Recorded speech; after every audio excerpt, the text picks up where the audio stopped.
Rainbow allrounder exterior paint, বাংলাদেশের আবহাওয়া উপযোগী একমাত্র পেইন্ট।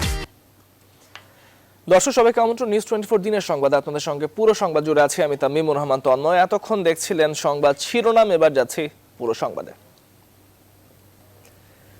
করোনা ভাইরাস নিয়ন্ত্রণে সারা দেশে সর্বাত্মক লকডাউনের কঠোর বিধিনিষেধ জারি করেছে সরকার, যার বাস্তবায়নে আইন শৃঙ্খলা বাহিনীর সঙ্গে মাঠে থাকবে সেনাবাহিনীও। বৃহস্পতিবার সকাল 6টা থেকে মানুষ এবং যানবাহন চলাচলে কঠোর বিধিনিষেধ আরোপ করে প্রজ্ঞাপন জারি করা হয়েছে। করোনা সংক্রমণ রোধে 7 জুলাই পর্যন্ত এই নিষেধাজ্ঞা বলবৎ থাকবে। শাহালি জয় জানাচ্ছেন বিস্তারিত। করোনার ঊর্ধ্বমুখী সংক্রমণের হার কমাতে 1 জুলাই ভোর থেকে মানুষ ও যানবাহন চলাচলে কঠোর বিধিনিষেধ আরোপ করেছে সরকার। মন্ত্রিপরিষদ বিভাগের জারি করা প্রজ্ঞাপনে উল্লেখ করা হয়েছে 21 দফা নির্দেশনা। প্রজ্ঞাপনে বলা হয়েছে সরকারি, আধা সরকারি, স্বায়ত্তশাসিত এবং বেসরকারি সকল প্রতিষ্ঠান বন্ধ থাকবে। অভ্যন্তরীণ বিমান চলাচল সহ সড়ক, নৌ ও রেলপথে বন্ধ থাকবে গণপরিবহন। বন্ধ থাকবে শপিং মল, দোকানপাট, পর্যটন কেন্দ্র, সামাজিক, রাজনৈতিক এবং ধর্মীয় সভা সমাবেশ। কাঁচাবাজার নির্দিষ্ট জায়গায় সকাল 9টা থেকে বিকেল 5টা পর্যন্ত খোলা রাখা যাবে। কোনো অবস্থাতেই জরুরি প্রয়োজন ছাড়া কেউ ঘর থেকে বের হতে পারবে না। অযথা ঘোরাঘুরি করলে কঠোর শাস্তির মুখোমুখি হতে হবে। বিধিনিষেধের এই সময়ে পণ্য পরিবহন এবং সেবা কার্যক্রমে যুক্ত যানবাহন সংশ্লিষ্ট ব্যক্তিরা পরিচয়পত্র প্রদর্শন করে চলাচল করতে পারবেন। বন্দরসমূহ এবং তাদের অফিস খোলা থাকবে এই সময়ের মধ্যে। রপ্তানিমুখী শিল্প কারখানা নিজ ব্যবস্থাপনায় স্বাস্থ্যবিধি মেনে খোলা রাখা যাবে। খোলা থাকবে ঔষধের দোকান, চালু থাকবে আন্তর্জাতিক ফ্লাইট। হোটেল, রেস্তোরাঁ সকাল 8টা থেকে রাত 8টা পর্যন্ত খোলা থাকলেও শুধুমাত্র খাবার বিক্রি করতে পারবে। নিষেধাজ্ঞার এই সময়ে পুলিশ, র্যাব এবং আনসারের পাশাপাশি মাঠে থাকবে সেনাবাহিনী এবং বিজিবিও। জেলা ম্যাজিস্ট্রেট সংশ্লিষ্টদের সঙ্গে আলোচনা করে টহলের সময় এবং পদ্ধতি নির্ধারণ করে দেবেন। শাহ আলী জয়, নিউজ 24, ঢাকা। সরকারি বিধিনিষেধের সময় অকারণে ঘর থেকে বের হলে তাকে গ্রেপ্তার করে মামলা দেয়া হবে বলে জানিয়েছেন ডিএমপির কমিশনার মোহাম্মদ শফিকুল ইসলাম। বুধবার ডিএমপি মিডিয়া সেন্টারে এক সংবাদ সম্মেলনে এই কথা বলেন তিনি। বলেন, সঙ্গত কারণ ছাড়া কেউ যদি ঘর থেকে বের হয় তবে তাকে জিজ্ঞাসাবাদের পর গ্রেপ্তার করা হবে। তার বিরুদ্ধে দণ্ডবিধি 269 ধারায় মামলা দিয়ে আদালতে পাঠানো হবে। আবার আদালতে না পাঠিয়ে মোবাইল কোর্ট দিয়ে তাদের তাৎক্ষণিক শাস্তির ব্যবস্থা করা হবে। এই ধারায় সর্বোচ্চ 6 মাসের জেল, অর্থদণ্ড অথবা উভয় দণ্ডই হতে পারে বলে জানান কমিশনার। এই লকডাউন ভঙ্গ করে কোনো মানুষ রাস্তায় নানাবিধ যে অজুহাত দেখিয়ে রাস্তায় বের হয়, আমরা যদি সন্তুষ্ট না হয় যে উনি কি কারণে বের হয়েছে, তাহলে কিন্তু এবার তাকে বেশ আইনে ঝামেলায় পড়তে হবে। আমরা যানবাহনকে ব্যবহার করলে মোটর যান আইনে তার বিরুদ্ধে ব্যবস্থা নিব। এছাড়া যদি আমাদের সাথে ম্যাজিস্ট্রেট থাকেন, ম্যাজিস্ট্রেট দিয়ে তার জরিমানার ব্যবস্থা করা হবে। এর পাশাপাশি দণ্ডবিধির একটি ধারা আছে 269 ধারা। এই 269 ধারা আমরা প্রয়োগ করব, তার বিরুদ্ধে নিয়মিত মামলা রুজু সহ তাকে গ্রেপ্তার করে আদালতে বিচারের জন্য পাঠাবো। কাল থেকে কঠোর লকডাউনের ঘোষণায় আজও রাজধানী ছাড়ছেন অনেকে। গেল কয়েকদিনের মতো আজ সকাল থেকেই মাদারীপুরের বাংলা বাজার ও মুন্সিগঞ্জের শিমুলিয়া ঘাটে মানুষের উপচে পড়া ভিড় দেখা যায়। তবে ঢাকায়ও ফিরছেন কেউ কেউ। বাংলা বাজার ও মুন্সিগঞ্জের শিমুলিয়া ঘাটে ফেরিতে পণ্যবাহী ট্রাক ও ব্যক্তিগত যানবাহনের তুলনায় যাত্রীর সংখ্যাই বেশি। গাদাগাদি করে পদ্মা পাড়ি দিচ্ছেন দক্ষিণ পশ্চিমাঞ্চলের হাজারো মানুষ। এই সময় স্বাস্থ্যবিধি মেনে চলা তো দূরের কথা, সামাজিক দূরত্বেরই কোনো বালাই ছিল না। ঘরমুখী মানুষের অভিযোগ, গণপরিবহন বন্ধ থাকায় ভোগান্তির পাশাপাশি পরিবহন ভাড়া 2 থেকে 3 গুণ বেশি গুনতে হচ্ছে তাদেরকে। তবে রাজবাড়ীর দৌলতদিয়া ও মানিকগঞ্জের পাটুরিয়া নৌ রুটে আজ যাত্রীচাপ কিছুটা কম ছিল। সংশ্লিষ্টরা জানান, পণ্যবাহী ট্রাক ও জরুরি যানবাহন নদী পারাপারের জন্য এই নৌ রুটে বর্তমান 14টি ছোট বড় ফেরি চলাচল করছে।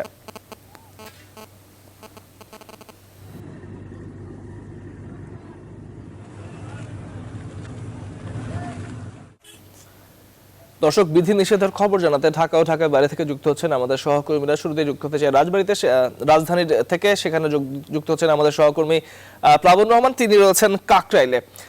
প্লাবন, জানতে চাই আপনার কাছে যে বাজারে স্বাস্থ্যবিধি কতটা মানা হচ্ছে? আপনি কাকরাইলে রয়েছেন, সেখানকার সাধারণ মানুষ যাদের চলাচল রয়েছে তাদের মধ্যে স্বাস্থ্যবিধি মানার প্রবণতা কতখানি দেখতে পাচ্ছেন?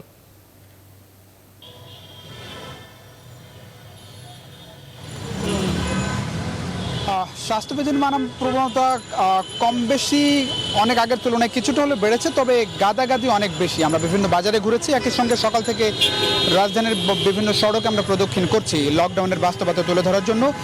বাস্তবতা যেটি আসলে মানুষের মধ্যে যেটি বলতে চাই, মানে করোনা নিয়ে যে ভয়, প্রতিদিন মানুষ এখন 100-র বেশি মানুষ মারা যাচ্ছে, কোনো রকম ভয় কিন্তু আমরা লক্ষ্য করছি না। কারণে অকারণে মানুষ কিন্তু রাস্তায় বের হচ্ছে এবং দেখতে পাচ্ছেন রাস্তায় গাড়ির চাপ এবং মানুষ পায়ে হেঁটে পর্যন্ত কর্মস্থলে যাচ্ছে। খুব বেশি বলা হয়েছিল যে খুব বেশি জরুরি প্রয়োজন ছাড়া কেউ যাতে বাইরে বের না হয়, অফিস আদালতের বাইরে, অফিস সরকারি বেসরকারি অফিস সব খোলা, এর বাইরে সেই জায়গাটা আমরা লক্ষ্য করছি যে বেশিরভাগ মানুষই কিন্তু রাস্তায় বের হয়েছেন। একটি বিষয় বলতেই চাই, গণপরিবহন বন্ধ এবং সরকারি বেসরকারি অফিস যেহেতু খোলা, সে কারণে মানুষকে বের হতেই হচ্ছে। এর বাইরে যেটি হচ্ছে যে ব্যক্তিগত যানবাহন যাদের আছে, প্রাইভেট কার, তারা কিন্তু অবাধে রাস্তায় চলাচল করতে পারছে, কোনো ধরনের অসুবিধা তাদেরকে পড়তে হচ্ছে না। যারা উচ্চবিত্ত মধ্যবিত্ত মানুষ, তাদেরই এই ব্যক্তিগত যানবাহন আছে এবং তারা চলাচলের সুযোগ পান। এর বিপরীতে যেটি আমরা লক্ষ্য করছি, যারা নিম্ন মধ্যবিত্ত মানুষ, তাদেরকে অনেক বেশি বিপাকের মধ্যে পড়তে হচ্ছে। রিক্সায় যাদের অন্যতম বাহন, যেহেতু বাস বন্ধ, এই রিক্সায় যারা চড়ছেন তাদেরকে অনেক বেশি দুর্ভোগে পড়তে হচ্ছে, অনেক বেশি ভাড়া গুনতে হচ্ছে। আপনি একটি অ্যাম্বুলেন্স দেখতে পাচ্ছেন, এই অ্যাম্বুলেন্স পাওয়া কিন্তু এখন কঠিন। বিভিন্ন বাসাবাড়ি থেকে কোনো অসুস্থ রোগী যদি হাসপাতালে যেতে হয়, রিক্সা একটা অন্যতম ভরসা। রিক্সায় করে কিন্তু আপনার হাসপাতালে যাওয়াটা কঠিন। এরকম রোগীও আমরা দেখেছি যাকে রিক্সায় করে নিয়ে যেতে হচ্ছে। এরকম ব্যবস্থাপনাগুলো খুব জরুরি কঠোর লকডাউনের সময়। সাধারণ মানুষ বলছেন কাল থেকে লকডাউন শুরু হচ্ছে বটে, কিন্তু যারা অতি জরুরি সেবার সময় রোগীদের, যারা রোগী পরিবহন করবেন, সেই সেবাগুলো কিভাবে নিশ্চিত করা হবে সেই বিষয়টির তাগিদ তারা দিচ্ছেন। একই সঙ্গে আমরা অনেকের সঙ্গে কথা বলি, তারা যেমনটা বলছেন যারা নিম্নবিত্ত মানুষ, রিক্সা চালক প্রতিদিন দিনের দিন খান, তাদের খাবারের সংস্থান কী হবে সে বিষয় নিয়েও চিন্তা করার তাগিদ দিচ্ছেন সরকারকে। তো এই ছিল মোটামুটি আমার কাছে এখন পর্যন্ত ঢিলে ঢালা ভাব রয়েছে, দেখার অপেক্ষায় আগামীকালের লকডাউন আসলে কেমনভাবে বাস্তবায়িত হয়। এই ছিল মোটামুটি আমার কাছে। ফিরছি স্টুডিওতে তন্ময়ের কাছে। প্লাবন, আপনাকে ধন্যবাদ আমাদের সঙ্গে যুক্ত হবার জন্য রাজধানী থেকে। উত্তর দক্ষিণ পশ্চিমাঞ্চলে করোনায় আক্রান্ত ও মৃত্যুর হার উদ্বেগজনক হারে বাড়ছে। গেল 24 ঘন্টায় 7 জেলায় করোনায় প্রাণ হারিয়েছেন 69 জন। এর মধ্যে রাজশাহীতে 12 জন, খুলনায় 13 জন, যশোরে 12 জন, সাতক্ষীরায় 7, কুষ্টিয়ায় 8, চুয়াডাঙ্গায় 7 ও চট্টগ্রামে 10 জনের মৃত্যু হয়েছে। সংক্রমণ রোধে সারা দেশেই চলছে সীমিত আকারের লকডাউন, তবুও নিয়ন্ত্রণে আসছে না সংক্রমণ। সীমান্তবর্তী হাসপাতালগুলোয় রোগীর চাপ বেড়েছে বেশ কয়েক গুণ। শয্যা সংকট দেখা দেয়ায় মেঝেতেও চিকিৎসা নিতে বাধ্য হচ্ছেন অনেকে। রোগীর চাপ বেড়ে যাওয়ায় চিকিৎসা সেবা দিতে হিমশিম খেতে হচ্ছে চিকিৎসকদের।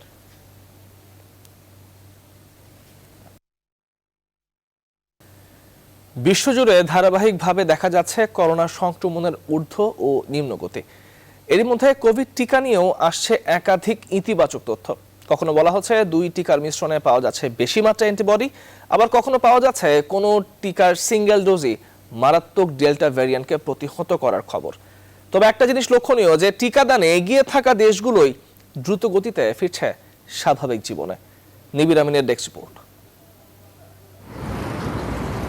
করোনা সংক্রমণ আর মৃত্যুর মোট সংখ্যায় শীর্ষ অবস্থানে যুক্তরাষ্ট্র, তবে দৈনিক সংক্রমণ আর প্রাণহানিতে অনেকদিন ধরেই অনেক নিম্ন স্থানে দেশটি, যার পেছনে অন্যতম কারণ হিসেবে ধরা হচ্ছে টিকাদান কর্মসূচিকে জোরালো করাকেই। এখন পর্যন্ত 70% মানুষকে টিকা দিতে পেরেছে বাইডেন প্রশাসন, ফলে স্বাভাবিক অবস্থায় ফিরছে দেশটি।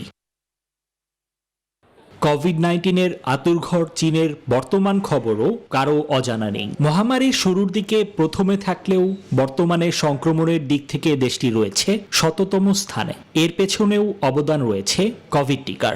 সিনোভ্যাক, সিনোফার্ম ছাড়াও কয়েকটি টিকা উৎপাদনে কাজ করছে জিনপিং প্রশাসন। ইউরোপে যখন চলছিল করোনার তাণ্ডব, তখন স্পেনের কি অবস্থা ছিল তা অজানা নেই কারো। তবে বর্তমানে এই দেশটির জনগণও পেয়েছে মাস্ক ছাড়া চলাচলের অনুমতি। চলতি সপ্তাহের তথ্য অনুযায়ী এরই মধ্যে দেশটিতে করোনা টিকার 2টি ডোজ নিয়েছেন 33.5% মানুষ, আর প্রথম ডোজ নিয়েছেন 51.3%। প্রত্যাশা করা হচ্ছে আগামী আগস্টেই ভ্যাকসিনের আওতায় চলে আসবে 70% মানুষ। তবে এগিয়ে যাওয়া দেশগুলোর সম্পূর্ণ উল্টো রূপে রয়েছে ব্রাজিল। দেশটিতে করোনা টিকা গ্রহণ করেছে মাত্র 11% প্রাপ্তবয়স্ক।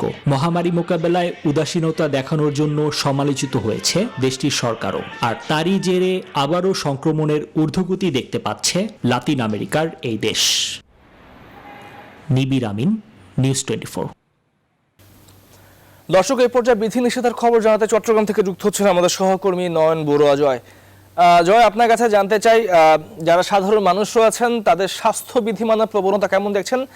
প্লাবন আমাদের কিছুক্ষণ রাজধানী থেকে জানিয়েছেন যে রাজধানীতে ঢিলেঢালা ভাবে চলছে লকডাউন। চট্টগ্রামের কি অবস্থা জানতে চাই আপনার মাধ্যমে।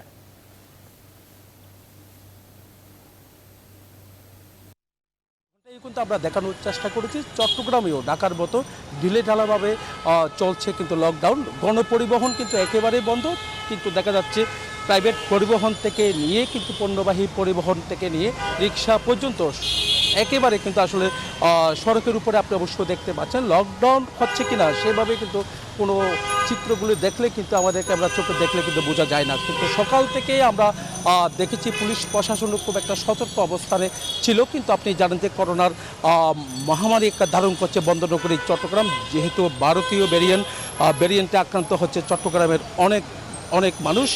এমনকি 24 ঘন্টায় 10 জনের মৃত্যু হয়েছে, আর সংক্রমিত হয়েছে প্রায় 399 জন পর্যন্ত আমরা 24 ঘন্টায় শুনতে পেরেছি। তাহলে আপনি বুঝতে পারছেন করোনা ভয়াবহ আকার রূপ নিচ্ছে বন্দরনগরী চট্টগ্রামে। তবুও কিন্তু মানুষ কোনোভাবে যে নিয়ম মানার কথা রয়েছে, এমনকি স্বাস্থ্যবিধি মানার কথা রয়েছে, কোনোভাবে তারা মানছে না। যেমন খুশি তেমনভাবে মানুষ চলাচল করছে। এই কারণে কিন্তু সংক্রমণের হার কিন্তু প্রতিদিনই অনেকটা বাড়ছে বলে মনে করছেন চিকিৎসকরা বলছেন মানুষকে যদি কোনোভাবে কিন্তু আসলে স্বাস্থ্যবিধি মানার জন্য তো চেষ্টা করা হচ্ছে, যদি না মানে তাহলে কিন্তু আরও ভয়াবহ আকার রূপ নিতে পারে বলে তারা মনে করছেন বন্দরনগরী চট্টগ্রামে। আমরা এতক্ষণ ধরে কিন্তু আপনাকে দেখানোর চেষ্টা করেছি আমি আছি 2 নম্বর গেটে, যেভাবে আপনি পরিবহনগুলো চলাচল করতে দেখেছেন।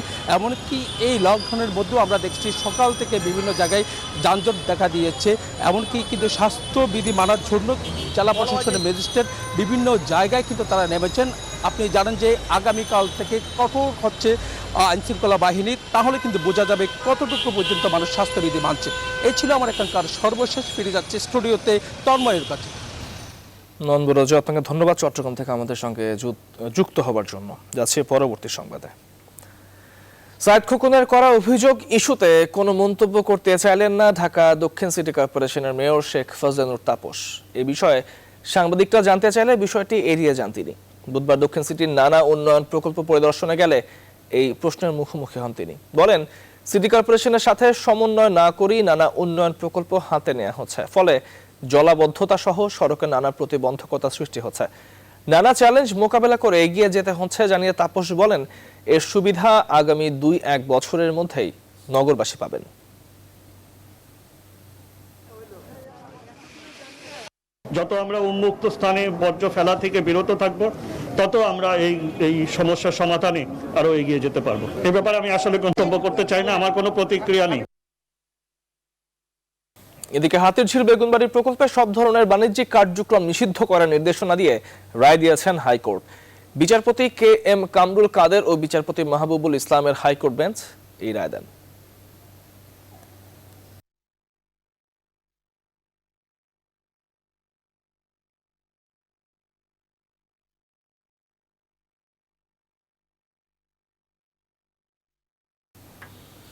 দর্শক, দিনের সংবাদের রিপোর্টে নিচ্ছি বিরতির সংবাদে ফিরছি বিরতির পর, সঙ্গেই থাকুন। বিরতির পর স্বাগত আরো একবার, দেখছেন নিউজ 24 সংবাদ। মগবাজার ভবনে বিস্ফোরণের ঘটনায় শেখ হাসিনা জাতীয় বার্ন ইনস্টিটিউটে চিকিৎসাধীন অবস্থায় ইমরান হোসেন নামে আরো একজনের মৃত্যু হয়েছে। বুধবার সকালে শেখ হাসিনা জাতীয় বার্ন অ্যান্ড প্লাস্টিক সার্জারি ইনস্টিটিউটের ICUতে চিকিৎসাধীন অবস্থায় মারা যান তিনি। এই নিয়ে ঘটনায় নিহতের সংখ্যা বেড়ে 9 জনে দাঁড়ালো। চিকিৎসাধীন আরো 2 জনের অবস্থাও সংকটাপন্ন বলে জানিয়েছেন চিকিৎসকরা। এর আগে প্রায় 3 দিন পর মঙ্গলবার উদ্ধার করা হয় ভবনের কেয়ারটেকার হারুনুর রশিদের লাশ। বিস্ফোরণের ঘটনায় বাড়ির মালিক সহ বেশ কয়েকজনের বিরুদ্ধে অবহেলার অভিযোগ এনে রমনা থানায় মামলা করেছে পুলিশ।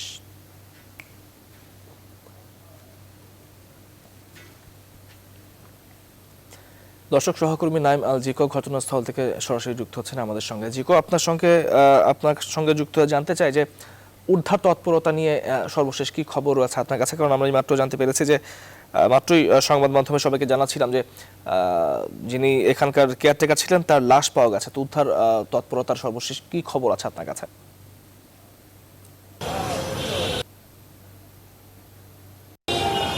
জি তন্ময়, আসলে গতকালই উদ্ধার তৎপরতা মোটামুটি পর্যায়ে শেষ হয়ে গেছে এবং আমি যেটি জানাতে চাই, গতকালই কিন্তু এখানের এই ভবনটির যিনি কেয়ারটেকার ছিলেন হারুনুর রশিদ, তার কিন্তু মরদেহ উদ্ধার করা হয়েছে এবং পরিবারের কাছে হস্তান্তর করা হয়েছে।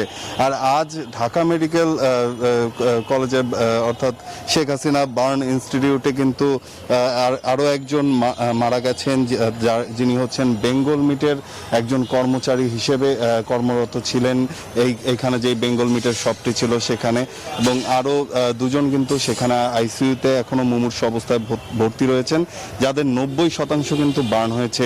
চিকিৎসকদের সাথে আমরা কথা বলেছি, তারা আমাদেরকে যেটি জানিয়েছিলেন যে এখানে যারা ভর্তি রয়েছেন সেই 3 জনের শরীরেই কিন্তু অসংখ্য কাচের টুকরাও ঢুকে গেছে এবং 90% পুড়ে যাওয়ায়, পাশাপাশি শ্বাসনালী পুড়ে যাওয়ায় কিন্তু তাদের অবস্থা অনেকটাই খারাপ এবং এখন পর্যন্ত বেশ কিছু অপারেশন করার প্রক্রিয়া কিন্তু চলছে, কিন্তু শারীরিক কন্ডিশন খুব খারাপ থাকায় সেটি করা সম্ভব হচ্ছে না, যেটি আসলে প্রয়োজন ছিল।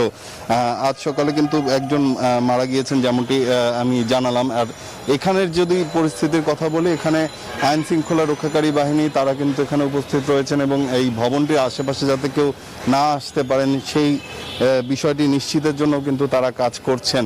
পাশাপাশি সিআইডির ক্রাইম সিন ইউনিটও এখানে এসেছিলেন, তারাও কিন্তু কাজ করছেন এবং এখান থেকে বিস্ফোরণের যেই কারণ সেটি সঠিকভাবে যাচাই বাছাই করার জন্য কিন্তু তারা এখান থেকে বিভিন্ন ধরনের আলামত সংগ্রহ চেষ্টা চালিয়ে যাচ্ছেন। তো এই ছিল এখন পর্যন্ত আমার কাছে এখানকার সবশেষ খবর। তন্ময়। জিকো, আপনাকে ধন্যবাদ আমাদের সঙ্গে ঘটনাস্থল থেকে যুক্ত হওয়ার জন্য। যাচ্ছি পরবর্তী সংবাদে। মান পরীক্ষায় ফেল কিন্তু সনদ জালিয়াতি করে কয়েক লাখ ডলারের বিটুমিন খালাস, এমনই ঘটেছে চট্টগ্রাম কাস্টমসে।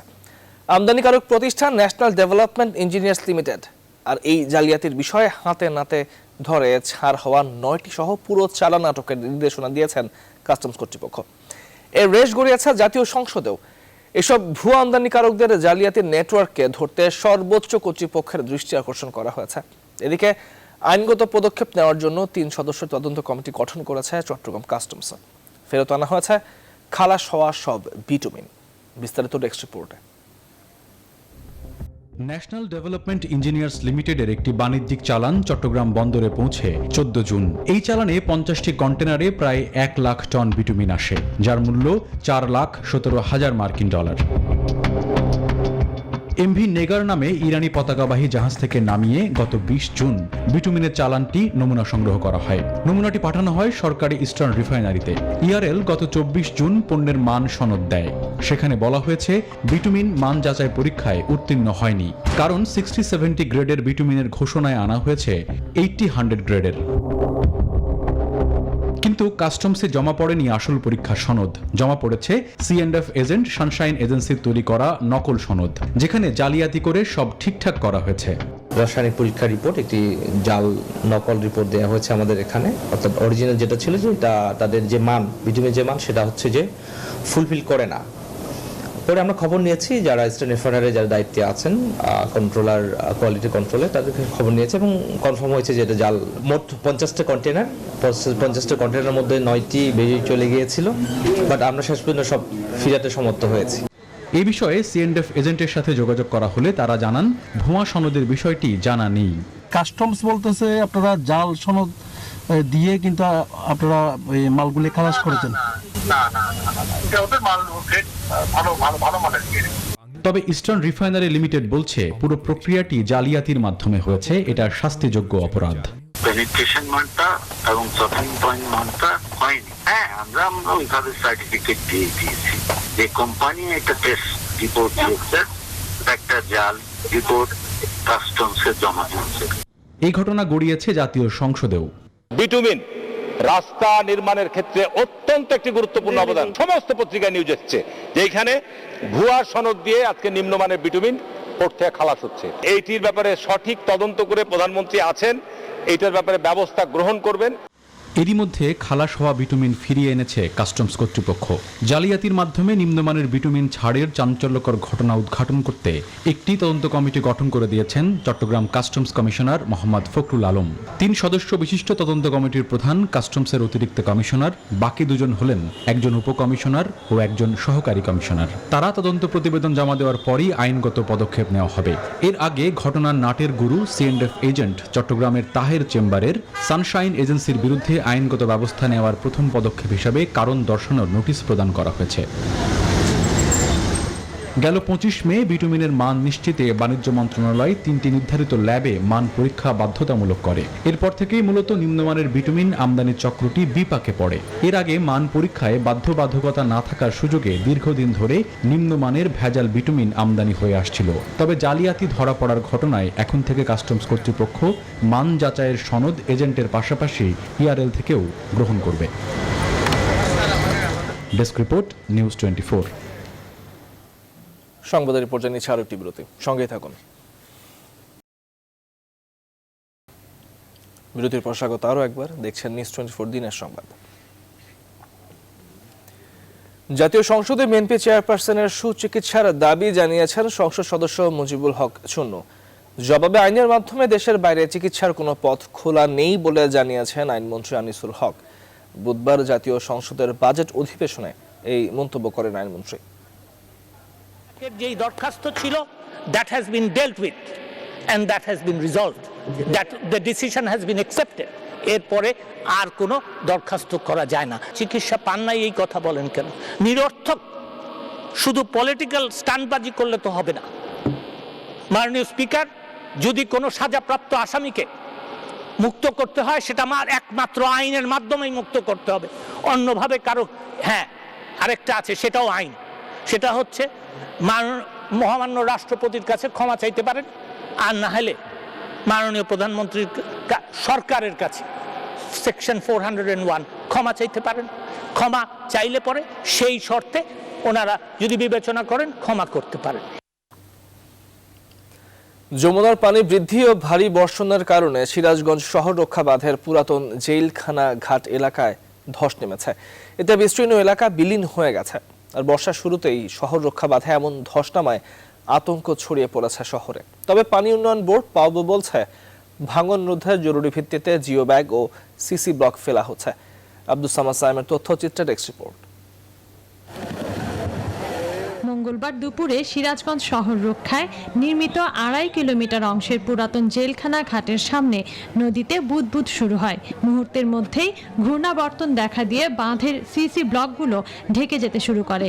মাত্র 1 ঘন্টার ব্যবধানে 100 মিটার এলাকা বিলীন হয়ে যায়। ধসের সংবাদ ছড়িয়ে পড়ে শহর জুড়ে। এতে আতঙ্কিত শহরবাসী। দিকে আপনার পাকের মতো ঘোরা শুরু করলো। ঘোরা শুরু করতে করতে করতে করতে 2-4টা ব্লক মানে নিচ থেকে দেবে গেছে। আরো বেশি ভাঙার সম্ভাবনা থাকে, তাহলে তো আমাদের বাড়ি ঘর সব তুলে যাবে।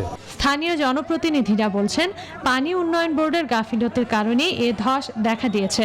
এর মানে লিকেজ কোথায়, এই লিকেজটা পানি বিশেষজ্ঞদের দ্বারা নির্ণয় করে প্রয়োজনীয় ব্যবস্থা নেবে, এটাই আমাদের সিরাজগঞ্জবাসী। এর একটা পার্মানেন্ট সলিউশন চাই, যে সিরাজগঞ্জ শহর যতটুকু পৌরসভা আছে এইটুকুকে পার্মানেন্ট সমস্ত করে কি করলে পার্মানেন্ট হয়। তাৎক্ষণিক জিও ব্যাগ ও সিসি ব্লক ফেলে ভাঙন নিয়ন্ত্রণ করা হচ্ছে জানিয়ে শহরবাসীকে আতঙ্কিত না হওয়ার পরামর্শ পাওয়ার নির্বাহী প্রকৌশলী। সব মিলে প্রায় 100 মিটার মতো ধস নামছে। এটা আমরা ওভারনাইট হলেও আজকের মধ্যে এটা আমরা মেরামত করে ফেলবো। সর্বশেষ আতঙ্কিত হওয়ার কোনো কারণই নাই। 1999-2000 অর্থ বছরে প্রায় 350 কোটি ব্যয়ে শতবর্ষ গ্যারান্টি দিয়ে বাঁধটি নির্মাণ করা হলেও 2010, 2011 ও 2013 সালে বেশ কয়েকবার ধস নামে। Desk report, news 24। করোনাকালীন সংকটের মধ্যে নতুন অর্থ বছরের বাজেট পাস হবে আজ। নির্দিষ্টকরণ বিল পাশের মধ্যে দিয়ে 2021-22 অর্থ বছরের বাজেট পাস হবে। এর আগে মঙ্গলবার শিল্প খাতে কালো টাকা বিনিয়োগে দেয়া বিশেষ সুযোগ অব্যাহত রাখার সিদ্ধান্ত নিয়ে 21-22 অর্থ বছরের জন্য অর্থ বিল পাশ হয় জাতীয় সংসদে। অর্থমন্ত্রী আহমদ মুস্তফা কামাল বিলটি পাশের প্রস্তাব করলে তা কণ্ঠ ভোটে পাশ হয়। অধিবেশনে সভাপতিত্ব করেন স্পিকার ডক্টর শিরিন শারমিন চৌধুরী।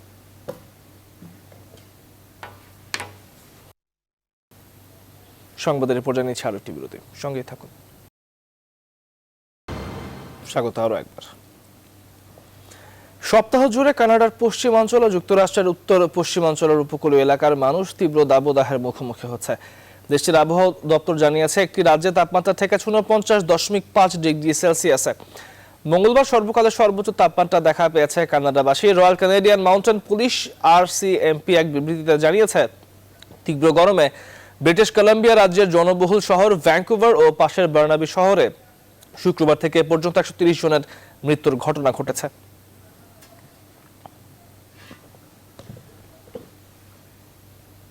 এবারে নিউজ 24 স্পোর্টস। পেশাদার লিগ ফুটবলে আজ মাঠে নামছে টেবিল টপার বসুন্ধরা কিংস। প্রতিপক্ষ ঐতিহ্যবাহী মোহামেডান স্পোর্টিং ক্লাব। বঙ্গবন্ধু জাতীয় স্টেডিয়ামে ম্যাচটি শুরু হবে বিকেল 4:30টায়। এদিকে দিনের অপর ম্যাচে সন্ধ্যা 7:45টায় বাংলাদেশ পুলিশের মুখোমুখি হবে ব্রাদার্স ইউনিয়ন। দীর্ঘ প্রায় 21 ঘন্টা বিমান ভ্রমণ শেষে অবশেষে হারারে গিয়ে পৌঁছেছে বাংলাদেশ ক্রিকেট দল। 29 জুন জিম্বাবুয়ের সময় রাত 8টা 40 মিনিটে, বাংলাদেশ সময় রাত 12টা 40 মিনিটে জিম্বাবুয়ের মাটিতে পৌঁছায় টিম বাংলাদেশ। 7 জুলাই একমাত্র টেস্ট মাঠে নামবে বাংলাদেশ দুই দল। এরপর হবে ওয়ানডে ও T20 ম্যাচ। দর্শক, শেষ করছে এখনকার সময়ের সঙ্গে থাকবার জন্য ধন্যবাদ সবাইকে।